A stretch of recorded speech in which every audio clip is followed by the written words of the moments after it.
हुए हैं। सरकार कह रही है कि सिलेंडर की कोई कमी नहीं है। देखिए जी, हमारे यहाँ देश में आज की जो वास्तविक हालात है वो क्या है। नाम नरेंद्र, काम सरेंडर, शॉर्टेज सिलेंडर, तीनों आज ये नुक्ते चल रहे हैं देश में। नाम नरेंद्र, काम सरेंडर, शॉर्टेज ऑफ सिलेंडर। कौन कह रहा है कि सिलेंडर की पूर्ति हो चुकी है। हमारे पड़ोस में ढाबा था, कल तक उस बेचारे के पास सिलेंडर थे, आज उसे सिलेंडर नहीं मिला। आज वो ढाबा बंद करके अपना घर बैठा है। क्या करे उसके पास, क्योंकि कमर्शियल गैस सिलेंडर है, दिन भर में कम से कम 3-4 यूज हो जाते हैं। जो उसकी आवक हो रही थी वो सारी बंद होगी। अब वो कह रहा है भाई साहब मैं तो कल गाँव जाऊंगा, जब तक सिलेंडर की पूर्ति नॉर्मल नहीं होती तब तक मैं क्या करूँ, गाँव में जाके बीवी बच्चों से मिलाऊंगा।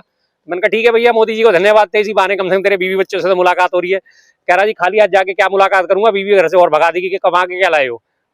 पहली बात। दूसरी बात जो कह रहे हैं बार बार कि सिलेंडर की शॉर्टेज नहीं है, ये देखिए जी, अखबार भरे पड़े हैं, मीडिया भरा पड़ा है। प्रिंट मीडिया जो है वो कम से कम आज सच्चाई छापता है, प्रिंट मीडिया जो है। बाकी जो इलेक्ट्रॉनिक मीडिया वो तो है ही चाटुकार, उसका तो नाम ही गोदी मीडिया है। ये देखिए जी, सिलेंडर बुकिंग में आ रही बाधाओं से बेचैनी, किस तरह से लोग लाइनों में लगे पड़े हैं, परेशान हुए पड़े हैं किल्लत से। ये देखिए अफवाहों पर, एजेंसियों पर लंबी लंबी कतारें बनी पड़ी हैं। रेस्तरां संचालक परेशान, एजेंसियों में लगा रहे गुहार। दोपहर में पहुंचे लोगों को खाली हाथ घर लौटना पड़ा। क्या हालत हुई पड़ी है, लगातार आ रही है ना। प्रिंट मीडिया कम से कम इतनी हिम्मत रखता है। भाजपा के लोग तो कह रहे हैं कि सब कुछ पर्याप्त है। भाजपा के लोग कह रहे हैं ना साहब, भाजपा के लोगों के पास तो, उनके पास तो है ना एक फार्मूला गटर से गैस चाय बनाने का, तो इसलिए वो तो बना सकते हैं, क्योंकि वो सीक्रेट फार्मूला है। मोदी जी ने सिर्फ अपने भाजपा वाले लोगों को दिया है, भाजपा के मित्रों को दिया है कि आप किस तरह से गटर की गैस से चाय बना सकते हो, खाना बना सकते हो। तो इसलिए उन्हें कोई दिक्कत नहीं है, उन्हें कोई परेशानी महसूस नहीं होती कि गैस खत्म हो जाएगी नहीं खत्म होगी। उन्हें तो मोदी चाहिए और मोदी जी का फार्मूला उनके पास है। अब दुनिया उनसे कह रही है भाई अपना फार्मूला साझा कर दो, वो फार्मूला भी साझा नहीं करते, क्योंकि एकला चलो की नीति अपनाते हैं। लेकिन सर कम से कम किसी और नेता की बात पे भरोसा नहीं किया जा सकता, लेकिन देश के प्रधानमंत्री मोदी जी की बात पर तो किया ही जा सकता। वो कह रहे हैं कि कुछ लोग जो है जबरदस्ती बदनाम करने की कोशिश कर रहे हैं, अफवाह फैलाने की कोशिश कर रहे हैं। जी, आपने बहुत बढ़िया बात करी कि किसी और की नेता की बात पे भरोसा नहीं किया जा सकता। इसमें थोड़ा सा ग्रामेटिकल मिस्टेक है। किसी और नेता की बात पे भरोसा करा जा सकता है, लेकिन मोदी जी की बात पे भरोसा कभी नहीं किया जा सकता।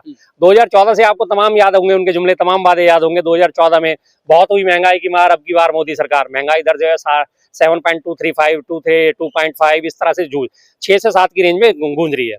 बेरोजगारों को रोजगार दिया जाएगा, 2 करोड़ रोजगार प्रति वर्ष दूंगा। बार बार हम कितनी बार इस बात को उठा चुके हैं, आज तक मिले किसी को। 2020 तक गंगा की सफाई हो जाएगी, आज तक हुई।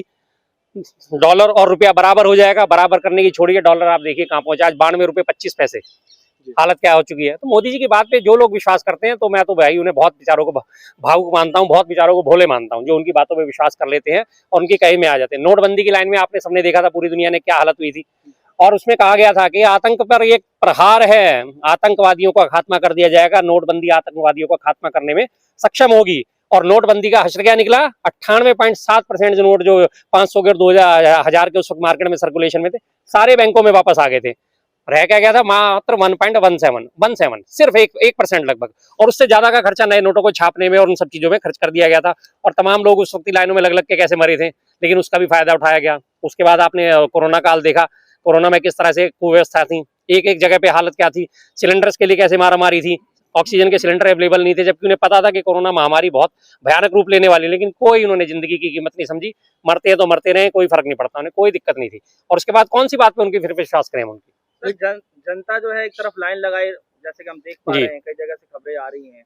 मीडिया के अंदर ऐसे कुछ चल नहीं रहा है, कोई कह रहा है कोई पैनिक ऐसा माहौल है नहीं। सरकार की तरफ से कहा जा रहा है कि कोई सब अफवाह चीजें हैं। देखिए सरकार, तो झूठ कौन बोल रहा है, कोई ना कोई तो झूठ जरूर बोल रहा है। झूठ सरकार बोल रही है ना। सरकार में जो नुमाइंदे बैठे हैं, सरकार में जो बाशिंदे बैठे हैं, MP MLAs हैं, जो तमाम सत्ताधारी हैं, उनके लिए तो कोई सिलेंडर की दिक्कत है ही नहीं।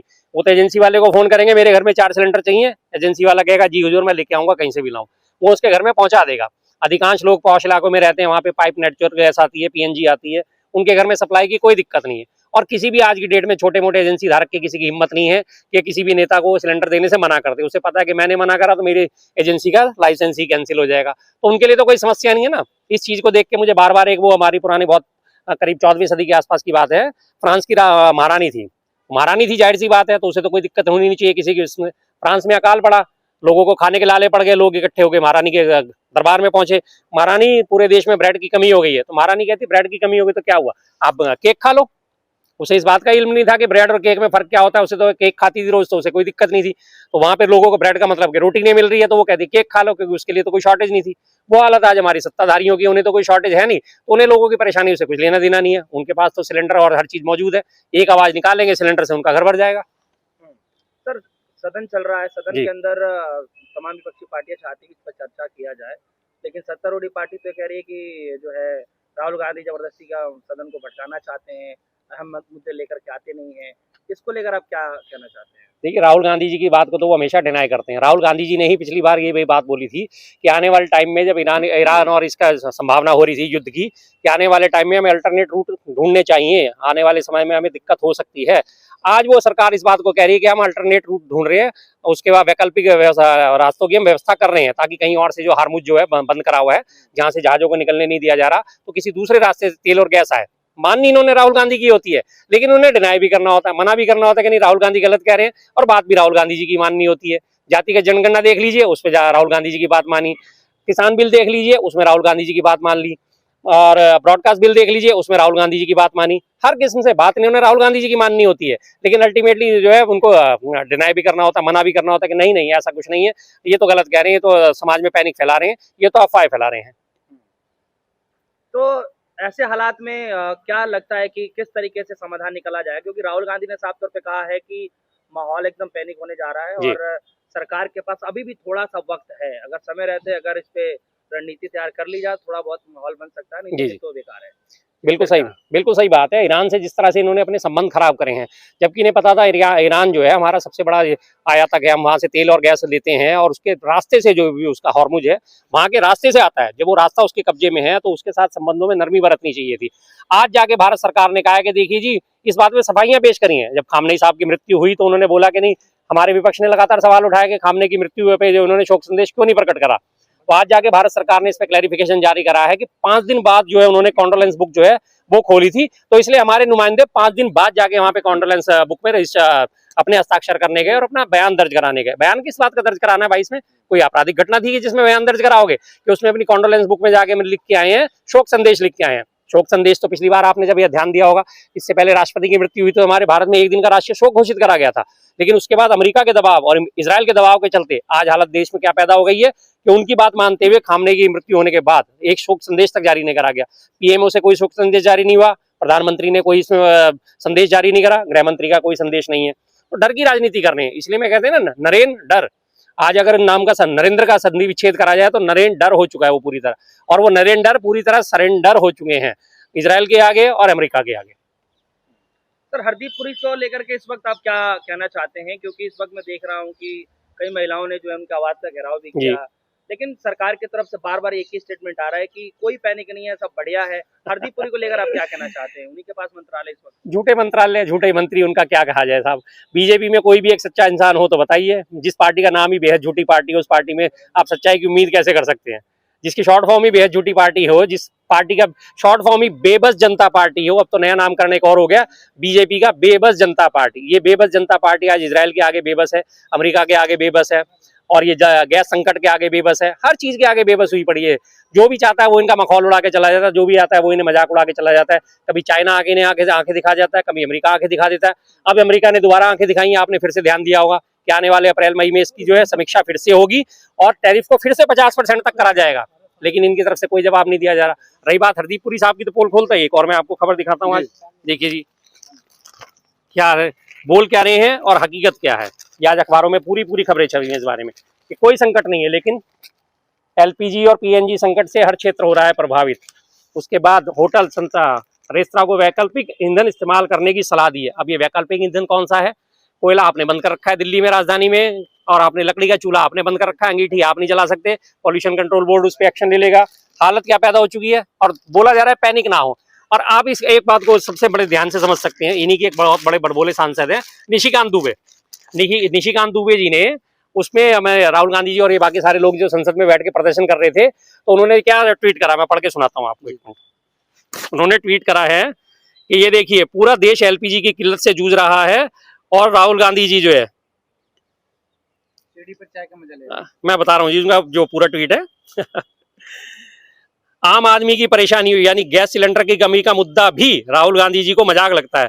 आंदोलन भी पिकनिक मनाने का तरीका है। क्या ऐसा नेता प्रतिपक्ष भारतीय जनता ने देखा है? अपने ट्वीट पे खुद ही पोल खोल दी ना कि आम आदमी की परेशानी हुई, यानी गैस सिलेंडर का मुद्दा। अपने आप खुद स्वीकार कर लिया कि हाँ, आम आदमी परेशान है, गैस सिलेंडर का मुद्दा है, और उस पर लेकिन कोसना राहुल गांधी जी को है। इसे कहते हैं हवा में उड़ता तीर अपने आप लेना।